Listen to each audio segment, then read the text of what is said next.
मित्रों, आज के इस वीडियो के माध्यम से हम आपको जानकारी देंगे कि किस प्रकार राजा जनक अपने पिता के मृत शरीर से उत्पन्न हुए थे और क्या है उनके जन्म का रहस्य। जानने के लिए वीडियो को अंत तक जरूर देखिएगा। नमस्कार मित्रों, स्वागत है आपका दैविक माया यूट्यूब चैनल पर एक बार फिर से। मित्रों, वीडियो अच्छा लगे तो लाइक, शेयर और कमेंट करिएगा। यदि आप इस चैनल पर नए हैं तो ऐसी ही और भी रोचक जानकारियों के लिए चैनल को अभी सब्सक्राइब भी करिएगा। मित्रों, बहुत समय पहले की बात है। एक निमि नामक राजा हुआ करते थे। एक बार राजा निमि के मन में इच्छा उत्पन्न हुई कि वे दीर्घ काल तक चलने वाला एक यज्ञ करें और उन्होंने उस यज्ञ को करने के लिए महर्षि वशिष्ठ को बुलाया।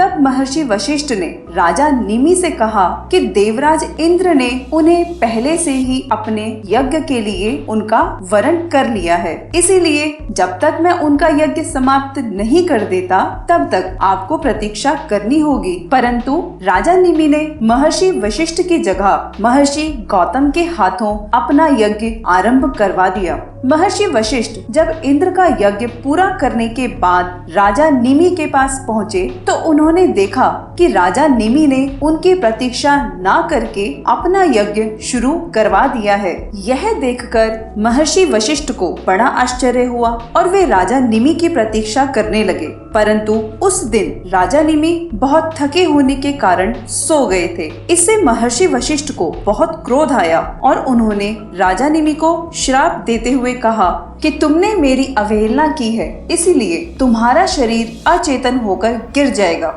महर्षि वशिष्ठ के श्राप देते ही राजा निमि नींद से जाग गए और महर्षि वशिष्ठ जी के पास आकर क्रोध में बोले कि मुझे आपके यहाँ आने के बारे में नहीं पता था, अतः आपने मुझे अकारण ही श्राप दिया है, इसलिए आपका शरीर भी अचेतन होकर गिर जाएगा। राजा निमि बड़े ही धर्मात्मा पुरुष थे, इस कारण उनके मुंह से निकले श्राप ने भी वही असर किया जो महर्षि वशिष्ठ जी के श्राप ने किया था। अतः कुछ समय बाद ही राजा निमि व महर्षि वशिष्ठ दोनों के शरीर अचेतन हो गए। महर्षि वशिष्ठ जी के श्राप से जब राजा निमि की मृत्यु हो गई तब सभी ऋषियों ने उनके शरीर को सुरक्षित रख दिया था। उन्होंने स्वयं उनके यज्ञ की दीक्षा लेकर उनका वह यज्ञ पूरा कराया था। यज्ञ समाप्त होने के बाद भृगु ऋषि ने राजा निमि के जीव यानी आत्मा से कहा कि मैं तुमसे प्रसन्न हूँ, यदि तुम चाहो तो मैं तुम्हारे